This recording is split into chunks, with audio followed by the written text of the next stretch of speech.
Bismillahirrahmanirrahim. Assalamualaikum warahmatullahi wabarakatuh. Perkenalkan, nama saya Nurul Mazidah dengan NIM 1223010107 dari Hukum Keluarga kelas 2C.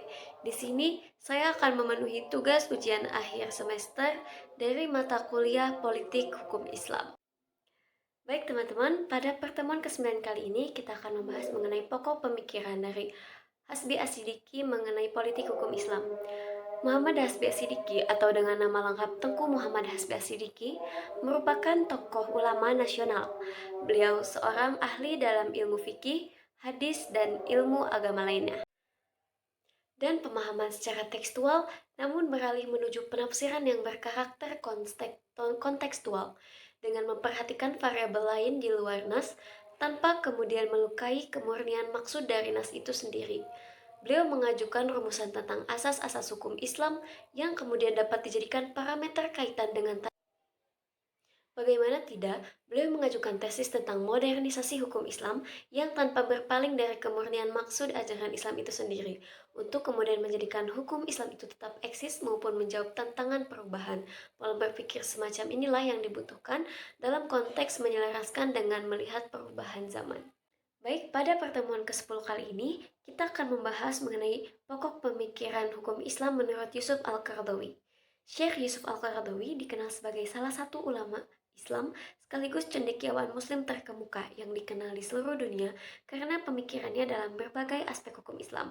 Pemikirannya memiliki pengaruh yang signifikan dalam dunia Islam kontemporer. Beliau lahir pada 9 September 1926 di Safat Turab, Mesir. Dengan nama lengkap beliau Muhammad Yusuf bin Abdullah bin Ali bin Yusuf Al-Qaradawi. Beliau secara nyata dan aktif menyumbangkan buah-buah pemikirannya dalam lautan pengetahuan Islam, dalam kepustakaan ilmu pengetahuan, dapat banyak dijumpai buah tangan atau karya dari pemikirannya, meliputi bidang fikih usul fik, ekonomi Islam, Quran dan Sunnah, akidah dan akhlak, pendidikan dan dakwah, dan masih banyak lagi. Di antara karyanya ada Al-Halal wal Haram fil Islam, halal dan haram dalam Islam, Dhur al-Zakat fil al-Mushkilat al-Iqtisadi, yang kemudian akan mengeluarkan produk hukum Islam dengan mengintegrasikan antara interpretasi terhadap teks dan konteks, agar tersedia hukum yang proporsional dapat menjawab perubahan zaman. Namun, itu semua tanpa terlepas dari ruh ajaran agama Islam. Baik, pada pertemuan ke-11 kali ini, kita akan membahas mengenai pokok pemikiran menurut Hazairin mengenai politik hukum Islam. Hazairin merupakan tokoh sarjana hukum di Indonesia yang membangun semangat baru bagi pembaharuan hukum di Indonesia, terkhusus bagi hukum Islam. Hazairin bernama lengkap Hazairin gelar Pangeran Alam Shah Harahap. Hazairin adalah putra sematawayang yang lahir pada tanggal 28 November 1906 di Bukit Tinggi, Sumatera Barat. Adapun beberapa pokok pemikiran beliau berkisaran atau berada di beberapa wilayah, yakni diantaranya adalah legislasi hukum Islam. Hazairin berpandangan bahwa melihat fakta demografis yang dimana masyarakat bangsa Indonesia mayoritas Islam, maka hukum Islam itu sendiri memiliki kedudukan yang sangat penting. Lebih jauh lagi ketika beliau memberikan tanggapan yang serius yang sekurang lebihnya bermaksud untuk menyatakan bahwa kesesuaian atau keserasian antara hukum negara dan hukum Islam atau syariat akan mendatangkan kebahagiaan dan kedamaian bagi bangsa Indonesia itu sendiri. Maka legislasi hukum Islam merupakan salah satu hal yang dianggap paling produktif dan ideal untuk mewujudkan kebahagiaan dan kedamaian itu, yang konteks atau parameternya berkisaran pada kesesuaian antara hukum negara dan syariat. Pembaharuan hukum Islam. Hazairin menyerukan agar pintu ijtihad dibuka lebar dengan harapan akan lahir mujtahid Islam yang tangguh serta menguasai ilmu kemasyarakatan atau ilmu antropologi. Hazairin juga melancarkan kritik terhadap sikap taklid di antara ulama yang menjadi penyebab utama kebekuan pemikiran fikih disandingkan dengan ragam kemajuan yang terjadi dalam iptek, menuntut kehadiran budaya baru yang berimplikasi secara serius kepada kenaikan tingkat kompleksitas atau keruwetan permasalahan hidup. Maka untuk mempertahankan eksistensi hukum Islam, mesti adanya pembaharuan. Salah satunya itu dengan mendobrak pintu ijtihad yang seluas-luasnya dan membekali para mujtahid dengan pisau analisis yang lebih luas dan tajam lagi. Tak hanya dengan analisis gramatikal saja dan lain sebagainya, namun ada analisis secara antropologis untuk menilik konteks, mengeluarkan fatwa atau beristinbatul ahkam dengan kecanggihan formula yang tak hanya mempertimbangkan maksud teks namun konteks pula. Metode pembaharuan hukum Islam, Hazairin secara nyata mempertimbangkan dengan sangat aspek sosiologis. Dalam analisis sosialnya ini, berarti sekaligus aspek sosiologis menjadi parameter yang Hazairin gunakan untuk memenuhi kebutuhan konkret dalam jiwa masyarakat luas. Hal ini semacam kemampuan para mujtahid atau ketersediaan sebuah metodologi. Baik, pada pertemuan 12 kali ini adalah pemikiran hukum politik Islam oleh Muhammad Abduh. Muhammad Abduh lahir di sebuah desa di Provinsi Gharbiyah pada tahun 1265 Hijriah, bertepatan dengan tahun 1849 Masehi, di sebuah desa bernama Mahallat Nasr di Mesir. Beliau adalah seorang teolog dan filsuf Islam. Pemikiran tentang pembaharuannya dan rasionalitas Islam berpengaruh besar dalam perkembangan pemikiran Islam, baik di negaranya sendiri hingga ke negara Arab lainnya. Hingga sebagai akibatnya, lahir para sarjana kontemporer seperti Mustafa Al-Maraghi, Mustafa Abdul Rizik, Tantawi Jauhar, Ali Abdul Al-Razik, dan Rashid Ridho, dan yang beberapa lainnya. Bahkan sampai ke Indonesia, yakni H.K. Ahmad Dahlan, sang mendirikan Muhammadiyah yang terpengaruhi pemikiran atau gagasan Muhammad Abduh, yang salah satu buktinya konkret adalah dalam usahanya di Indonesia. Kiai Haji Ahmad Dahlan menyebarluaskan keyakinan Muhammad Abduh adalah salah satunya. Sekolah Muhammadiyah didirikan oleh Ahmad Dahlan yang menggunakan kurikulum kontemporer dan prinsip reformasi pendidikan Muhammad Abduh. Secara personal, Muhammad Abduh adalah seorang yang berprestasi di bidang akademik dan masyarakat, terbukti sebagai intelektual dan berpengetahuan luas. Muhammad Abduh dianggap sangat cerdas di hampir semua. Selanjutnya, pemikiran Muhammad Abduh tentang hukum didasarkan pada 3 prinsip, yaitu menggunakan Al-Quran sebagai landasan syariat, menentang taklid, dan menerapkan serta memahami ayat Al-Quran. Dan baginya syariat itu dapat dibagi menjadi 2, ialah qadha atau tertu, serta dhoni atau tidak menentu. Hukum syariat pertama yang mesti diinterpretasikan itu, maka perbedaan pendapat dan persepsi merupakan keniscayaan.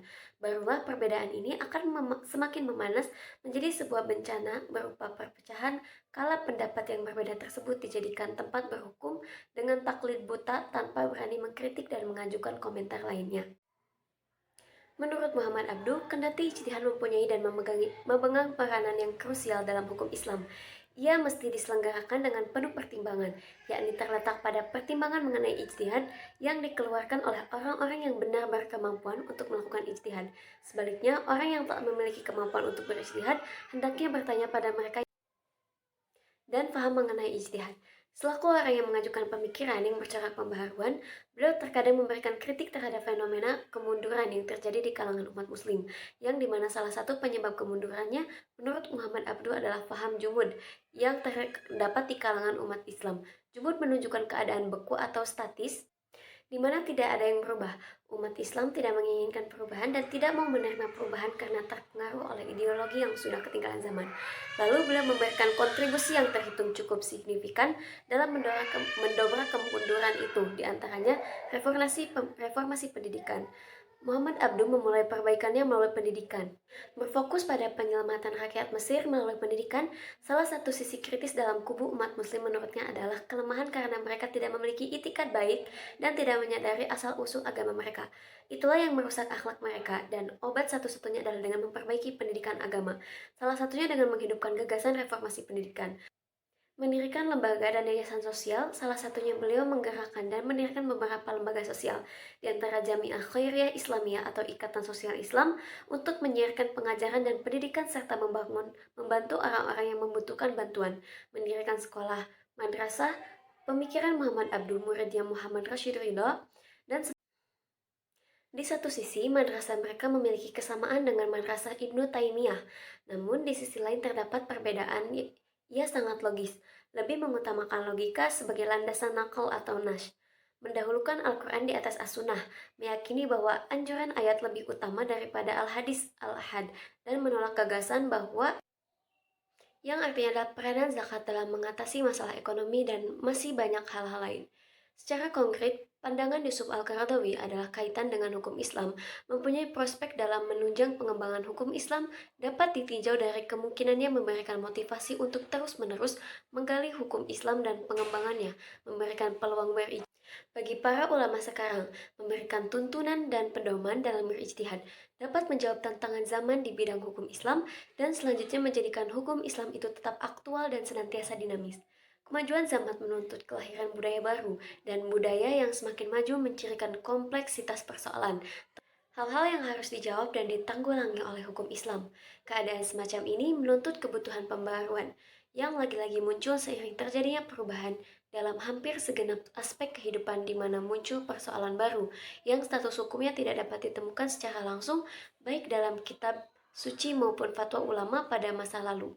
Yusuf Al-Qaradawi juga menentukan suatu metode-metode untuk membahas sekaligus dapat dijadikan sebagai standar dan metodologi pula dalam persoalan kontemporer di masyarakat pada saat ini yang dikenal dengan istilah fikih jadid yang rumusannya bercirikan sebagai berikut. Yang pertama ada fikih al-muwazanah atau fikih keseimbangan.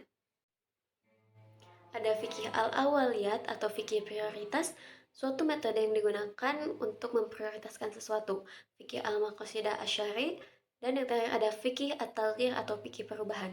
Metode untuk melakukan perubahan terhadap tatanan masyarakat yang tidak islami dan mendorong masyarakat untuk melakukan perubahan.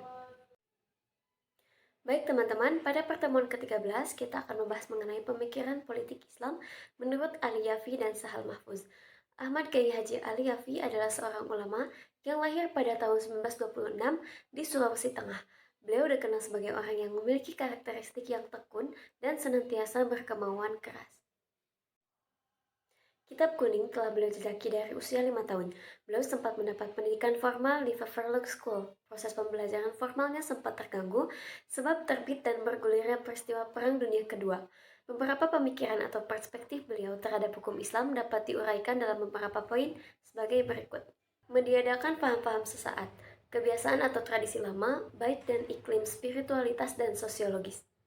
Perluasan Islam nyatanya berimplikasi pada semakin ragamnya input budaya dan bahasa, maka terdapat suatu konsekuensi di mana terjadi pergeseran nilai-nilai Islam, dan ini menyulitkan bagi generasi selanjutnya untuk memahami Al-Quran.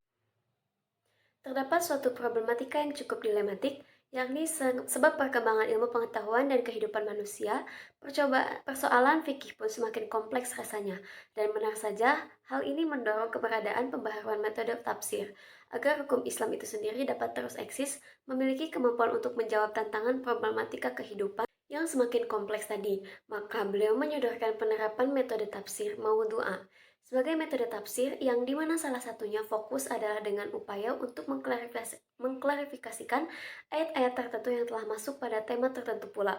Menurut hemat penulis, mungkin ini juga dapat disebut sebagai tafsir tematik. Beliau menuangkan pemikirannya juga tentang as-sunnah. Beliau berpendapat bahwa as-sunnah itu sendiri merupakan satu rangkaian dengan Al-Quran dalam perwujudan syariah karena sifatnya sebagai penjelas atau bayan, yang jika dianalogikan dengan mengambil variabel dari hukum konvensional, relasi Al-Quran dan as-sunnah itu semacam relasi antara materi, diktum atau ketentuan. Konsepsi fikih sosial di bumi Nusantara muncul setelah hadirnya pembaharuan fikih di Indonesia, yang dimana rumusannya tentu harus bernafaskan ke-Indonesiaan, dan konsepsi fikih sosial dari beliau ini tiada lain menjadi salah satu bentuk respon dari permasalahan konkret dalam masyarakat.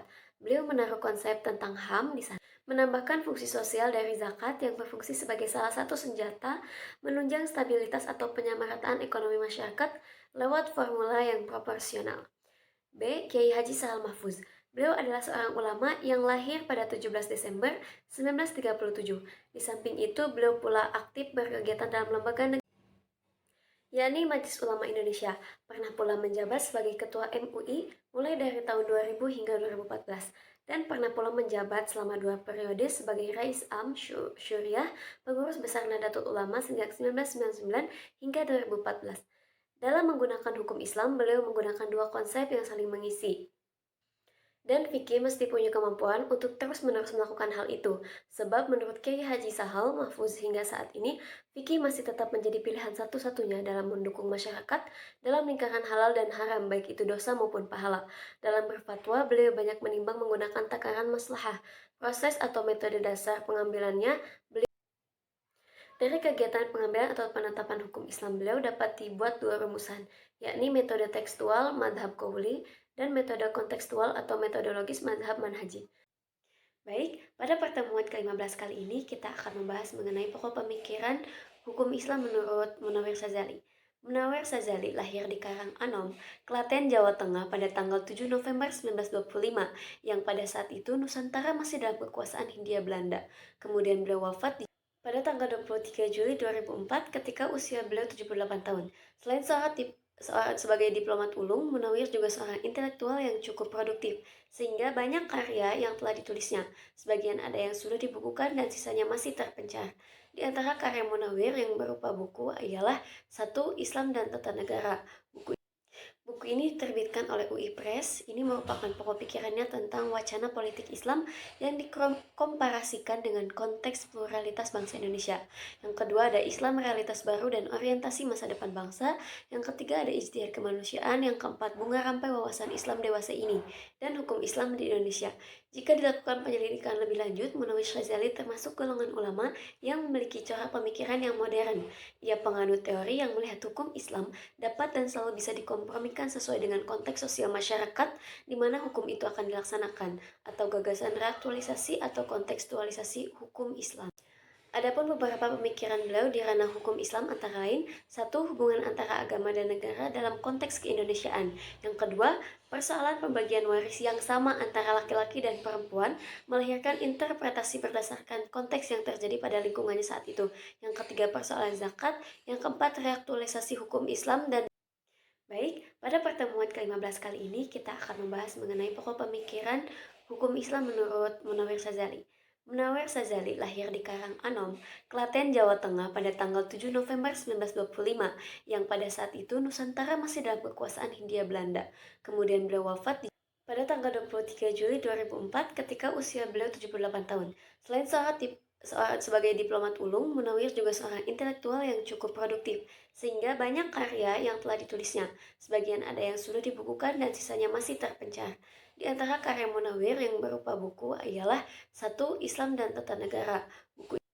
Buku ini diterbitkan oleh UI Press. Ini merupakan pokok pikirannya tentang wacana politik Islam yang dikomparasikan dengan konteks pluralitas bangsa Indonesia. Yang kedua ada Islam realitas baru dan orientasi masa depan bangsa. Yang ketiga ada ijtihad kemanusiaan. Yang keempat bunga rampai wawasan Islam dewasa ini dan hukum Islam di Indonesia. Jika dilakukan penyelidikan lebih lanjut, Munawir Ghazali termasuk golongan ulama yang memiliki corak pemikiran yang modern. Ia penganut teori yang melihat hukum Islam dapat dan selalu bisa dikompromikan sesuai dengan konteks sosial masyarakat di mana hukum itu akan dilaksanakan, atau gagasan reaktualisasi atau kontekstualisasi hukum Islam. Adapun beberapa pemikiran beliau di ranah hukum Islam antara lain, satu, hubungan antara agama dan negara dalam konteks keindonesiaan. Yang kedua, persoalan pembagian waris yang sama antara laki-laki dan perempuan melahirkan interpretasi berdasarkan konteks yang terjadi pada lingkungannya saat itu. Yang ketiga, persoalan zakat. Yang keempat, reaktualisasi hukum Islam dan yang keempat ada reaktualisasi hukum Islam, dan dalam perkara ijtihad, Munawir mendorong atau menawarkan tiga metodologi dalam berijtihad. Di antaranya satu adat, yang kedua nasakh, dan yang ketiga adalah maslahah.